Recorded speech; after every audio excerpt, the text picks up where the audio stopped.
UNESCO గుర్తింపు పొందిన రామప్ప దేవాలయం ప్రమాదంలో పడింది. రామప్ప టెంపుల్కు రైన్ ఎఫెక్ట్ పడింది. రామప్ప దేవాలయం పైకప్పు నుంచి వర్షపు నీరు లీక్ అవుతుంది. గత కొద్ది రోజులుగా కురుస్తున్న భారీ వర్షాలతో పలు చోట్ల లీకేజీలు ఏర్పడ్డాయి. రామప్ప ఆలయం ఈశాన్యం వైపున ఉన్న 2 పిల్లర్లతో పాటు పలు చోట్ల పైకప్పు నుంచి వర్షపు నీరు లీక్ అవుతుంది. పైకప్పు నుంచి కురుస్తున్న వర్షపు నీటితో పూర్తిగా ఆలయం అంతా బురదమయంగా మారింది. భక్తులు కూర్చునే వీలు లేక ఇబ్బందులు పడుతున్నారు. గతంలోనూ పైకప్పు నుంచి నీరు లీక్ అవడంతో మరమ్మతులు చేశారు. అయినప్పటికీ లీకేజీ సమస్య తీరడం లేదు. ప్రపంచ వారసత్వ గుర్తింపు పొందిన రామప్ప దేవాలయం పైకప్పు నుంచి నీరు లీక్ అవుతుండడంతో భక్తుల్లో ఆందోళన మొదలైంది. మరోవైపు గతంలో ఓ వైపుకు రామప్ప టెంపుల్ కుంగింది. తాజాగా భారీగా కురుస్తున్న వర్షాలతో రామప్ప పైకప్పు నుంచి ఈశాన్య వైపు నుంచి పూర్తిగా నీరు లీక్ అవుతుండడంతో ఆలయ పరిసరాలు పూర్తిగా బురదమయంగా మారిన పరిస్థితి. దీంతో భక్తులు ఆందోళన వ్యక్తం చేస్తున్నారు. గతంలో కూడా రామప్ప ఆలయానికి పలుసార్లు మరమ్మతులు చేపట్టినప్పటికీ తాజాగా మరొకసారి భారీ వర్షాలతో రామప్ప దేవాలయం పైకప్పు నుంచి నీరు లీక్ అవుతుండడంతో ఒక్కసారిగా రామప్ప ఆలయం చారిత్రక కట్టడమైనటువంటి ప్రపంచ గుర్తింపు పొందిన రామప్ప ఆలయం ప్రమాదం పొంచి ఉందని భక్తులు ఆందోళన వ్యక్తం చేస్తున్నారు. పర్యాటకులు కూడా ఆందోళన వ్యక్తం చేస్తున్న పరిస్థితి. అసలు రామప్ప ఆలయం పరిస్థితి ఎలా ఉంది? ప్రస్తుతానికి రామప్ప ఆలయంలో ఎందుకు లీకేజీలు చోటు చేసుకుంటున్నాయి?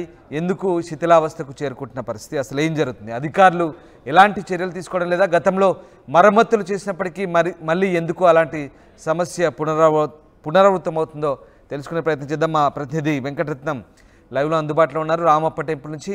వెంకటరత్నం, రామప్ప టెంపుల్కు గతంలో కొన్నిసార్లు మరమ్మతులు చేసినప్పటికీ మళ్ళీ వర్షపు నీరుకే, కేవలం ఈ వర్షపు నీరుకే కొంగుతున్న పరిస్థితి. చాలా చారిత్రకమైనటువంటి ప్రపంచ వారసత్వ గుర్తింపు పొందినటువంటి ప్రస్తుతం ఈ టెంపుల్కి ఎట్లాంటి ప్రమాదం పొంచి ఉంది?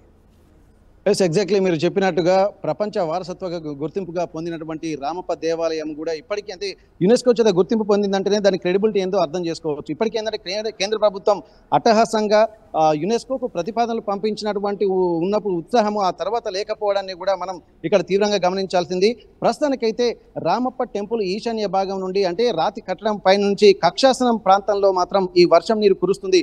ఒకవేళ ఇట్లాంటి వర్షం నీరే కురుస్తుంటే ఏంటంటే రేపు మొత్తం ఈ ఒక ఆర్కిటెక్చర్ దెబ్బతినేటువంటి అవకాశం ఉంటుంది. దీన్ని దృష్టిలో పెట్టుకుని రామప్ప దేవాలయానికి ప్రపంచవ్యాప్తంగా పర్యాటకులు వస్తున్నటువంటి నేపథ్యంలో దాన్ని ఒక పర్యాటక ప్రాంతంగా గుర్తించడంతో పాటు ఇక్కడ ఒక పర్యాటకులను ఆకర్షించడం కూడా ప్రత్యేక సదుపాయాలు చేసి అక్కడ ఉన్నటువంటి స్థానికులు కూడా ఉపాధి పొందేటువంటి అవకాశాలు ప్రపంచ దేశాల్లో పలు ప్రాంతాలు అభివృద్ధి చేస్తుంటాయి. కానీ ఇక్కడ మన దగ్గరికి వచ్చేసరికి ఎంతో గొప్ప గొప్ప పర్యాటక ప్రాంతాలు ఉన్నప్పటికీ కూడా వాటిని పట్టించుకోకపోవడము, పర్యాటకంగా ఎలా అభివృద్ధి చెందాలన్నటువంటి కాన్షియస్ లేకపోవడం మాత్రం ఇక్కడ దారుణంగా చెప్పుకోవచ్చు. ఎందుకంటే 100 ఏళ్ల క్రితమే ఒక ఎంతో ముందు జాగ్రత్తతో చేసినటువంటి ఈ రామప్ప టెంపుల్తో పాటు వరంగల్లో ఉన్నటువంటి ఎన్నో పర్యాటక ప్రాంతాలు కూడా ఉన్నాయి. కానీ వాటిని పట్టించుకోకపోవడం అనేది ఇక్కడ దారుణంగా చూసుకోవచ్చు. యునెస్కో చేత గుర్తింపు పొందినటువంటి ఈ రామప్ప దేవాలయంకు సంబంధించి కూడా ఇది రామప్ప అంటే శిల్పి పేరు మీదనే ప్రఖ్యాతిగాంచింది. ఎక్కడ లేని ఒక గుర్తింపు ఇక్కడ రామప్పకు దక్కింది అనుకోవచ్చు. ఎందుకంటే కేంద్ర ప్రభుత్వం ఇప్పుడు ప్రస్తుతానికైతే మనం ఈ సేమ్ ఆర్కిటెక్చర్ కూడా ఇక్కడ ప్రస్తుతానికి 1000 స్తంభాల దేవాలయంలో ఉన్నాము. ఇట్లాంటి ఆర్కిటెక్చరే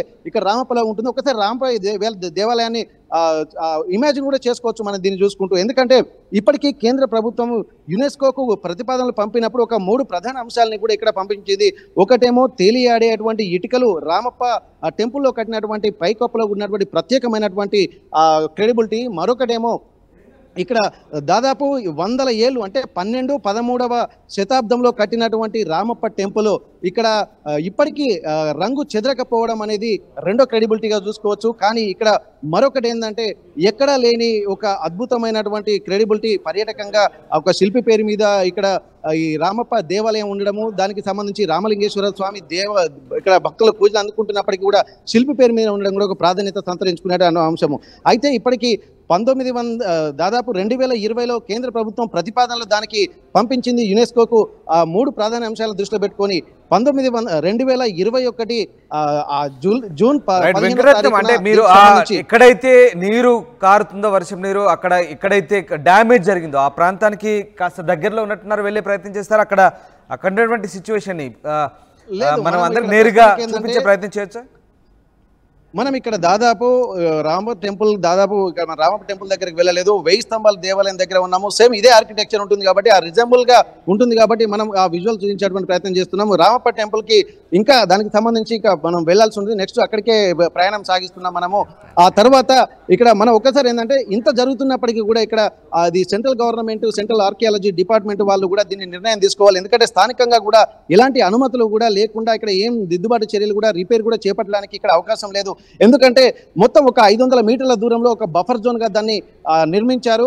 ఆ బఫర్ జోన్ లో ఎట్లాంటి ఎత్తైన మండపాలు కానీ, భవనాలు కానీ, ఆ కన్స్ట్రక్షన్స్ కానీ నిర్మించకూడదు. అలాగే 100 మీటర్ల లోపు కూడా 10 మీటర్ల కంటే ఎక్కువ నిర్మాణాలు కూడా చేపించకూడదు. ఒకవేళ నిర్మాణాలు చేపడితే మాత్రం జిల్లా కలెక్టర్కి సంబంధించినటువంటి ఆదేశాలు, వారి యొక్క సూచనలు మాత్రం పాటించాల్సినటువంటి అవసరం ఉంటుంది. కానీ ఇప్పటికీ అక్కడ ఎలాంటి నిర్మాణాలు చేపట్టకపోవడానికి కూడా ప్రధాన కారణం కూడా సెంట్రల్ ఆర్కియాలజీ డిపార్ట్మెంట్ ఆంక్షలు ఉన్నాయి. కానీ ఇప్పుడు ఆ 1000 స్తంభాల గుడిని పోలిన పూర్తి కట్టడం సంబంధించినటువంటి సేమ్ అట్లాంటిదే ఇక్కడ రామప్ప అప్పుడే కాకతీయుల కాలంలో 13వ శతాబ్దంలో నిర్మించిన కట్టడం. అది అలాంటి ఆనవాళ్ళే ఉంటాయి, పూర్తిగా అట్లాంటి శైలితోనే నిర్మించబడ్డ. బట్ దీనికి సంబంధించి స్థానికంగా ఆర్కియాలజీ డిపార్ట్మెంట్ కావచ్చు, అధికారులు ఏమంటున్నారు? ముఖ్యంగా ఇది యునెస్కో గుర్తింపు పొందింది కాబట్టి ఖచ్చితంగా కేంద్ర ప్రభుత్వం ప్రత్యేకంగా దీనికి నిధులు కూడా కేటాయిస్తుంది. కానీ ఎందుకు ఇట్లాంటి నిర్లక్ష్య ధోరణి? ప్రస్తుతం ఆ కట్టడాన్ని కాపాడుకోవాలంటే ఎట్లాంటి చర్యలు తీసుకోవాల్సిన అవసరం ఉందని స్థానికులు అభిప్రాయపడుతున్నారు. మీ దగ్గర ఎవరైనా ఉంటే కనుక వాళ్ళతో మాట్లాడించే ప్రయత్నం చేయండి. ఓకే, తప్పకుండా. ఎందుకంటే కేంద్ర ప్రభుత్వం వాళ్ళు అంటే అవ్వ పెట్టదు, అడుకోదు ఇవ్వదన్న సందర్భంగా ఉంది. ఎందుకంటే అట్టహాసంగా కేంద్ర ప్రభుత్వం యునెస్కో గుర్తింపు పొందే విధంగా చేసింది. కానీ ఇక్కడ పర్యాటక ప్రాంతంగా డెవలప్ చేయడంలో మాత్రం విఫలమవుతుంది అనుకోవచ్చు. దీనిపై స్థానికులు కూడా తీవ్రంగా మండిపడుతున్నటువంటి పరిస్థితి. ఒకసారి ఇప్పుడు రామప్ప దేవాలయంతో పాటు ఎన్నో పర్యాటక ప్రాంతాలు ఉన్నప్పటికీ కూడా వారి పాలన పట్టకపోవడాన్ని కూడా చాలా తీవ్రంగా పరిగణించాలి. తెలంగాణ ప్రభుత్వం వచ్చిన తర్వాత కూడా కాకతీయుల శిల్ప కళా వైభవాన్ని ఎంతో అభివృద్ధి చేస్తామని చెప్పి అన్నారు. హెరిటేజ్ సిటీగా గుర్తింపు పొందడంతో పాటు ఇక్కడ 1000 కోట్ల రూపాయలు కూడా ప్రత్యేక ప్యాకేజీ కింద ప్రకటిస్తామని చెప్పి బీఆర్ఎస్ గవర్నమెంట్ వచ్చిన తర్వాత కూడా ఇక్కడ చెప్పింది. కానీ వాళ్ళు ఏమాత్రం చేయకపోవడం చూడడం ఒకసారి మనం గమనించాలి. స్థానికులు కూడా ఉన్నారు మనతోటి. శ్రీనివాస్ గారు, ఇప్పటి వరకు మీరు ఈ దేవాలయాలు, టెంపుల్ల మీద ప్రధానంగా అక్కడ మీరు దృష్టి పెడుతున్నారు. అటువంటిప్పుడు ఈ ఎంతో క్రెడిబిలిటీ ఉన్నటువంటి రామప్ప టెంపుల్ని కూడా ఇట్లాంటి వర్షపు నీరు వాడుతుండడాన్ని మీరు ఎట్లా చూస్తున్నారు? అసలు ఆ పాలకులకు ఏమైనా చిత్తశుద్ధి ఉందని భావించవచ్చా మనం? వాస్తవంగా సార్, అది యునెస్కో గుర్తింపు పొందింది, వారసత్వ టెంపుల్గా దాన్ని గుర్తించిందంటే మేము చాలా అంబరాన్ని దాటి సంబరాలు చేసుకోవడం జరిగింది. అది 3 నాళ్ళ ముచ్చటగానే మూసింది. ఎందువల్లంటే 4 రోజుల నుండి ఎడతెరిపి వర్షాలు పడుతున్నాయి. ఈ నేచర్ని మనం ఏమీ చేయలేం. బట్ ఏంటంటే అన్ని కోట్లు వెచ్చించినప్పుడు ఒక భాగం నుండి అది నీళ్లు కారుతున్నాయంటే that is going to be అది చాలా డ్యామేజ్ కావడానికి అవకాశాలు ఉన్నాయన్నమాట. ఎందువల్లంటే ఎన్నో వేళ్ల క్రితం కట్టిన ఈ టెంపుల్స్ని వారసత్వ, మేము వరంగల్ వాసులు అంటే మా మిత్రులందరూ అంటారు, మీ వరంగల్ వస్తాం, రామప్ప చూస్తాం, కోట చూస్తాం, 1000 పిల్లర్ టెంపుల్ చూస్తామని ఒక ప్రివిలేజ్గా వాళ్ళు భావిస్తారన్నమాట. మేము ఇక్కడ ఉండటం కూడా చాలా గర్వంగా భావిస్తున్నాం.